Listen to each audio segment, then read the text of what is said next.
Today we bring in you London Reyes. Now London, before we go into your campaign, about your hopes, about what you think you can improve or help improve for the community, let's talk a little bit about you, about the man. Okay, so people out there know where you come from and where you're going to. How long you been involved with the community? Really, my whole life. I mean, I grew up in the South Bronx, and I was very fortunate to grow up in an area where we didn't have a lot. Very similar to Southwest Yonkers. We didn't have services, we didn't have a lot of relief and a lot of help, and a bunch of us kids started to create a movement.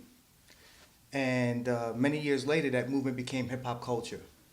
So for me, we're just trying to duplicate history.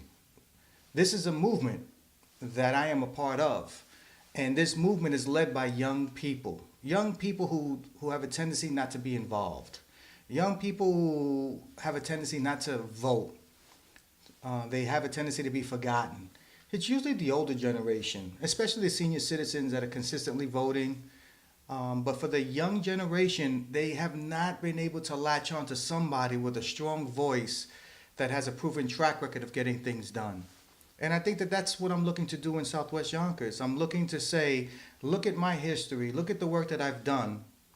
As someone that's just a regular, citizen, I'm not a politician, I haven't gotten paid to do these things. I just do it because I know there's a need. I know there's a need to provide services. I know there's a need to provide programming. I know there's a need to unite everybody in order for us to get what we deserve, which is happiness. We just want the same thing that everybody else wants, opportunity.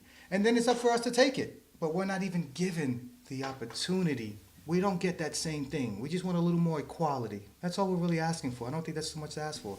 Band with Yonkers voice, and don't forget, it isn't local unless it's Yonkers voice. Have a good night.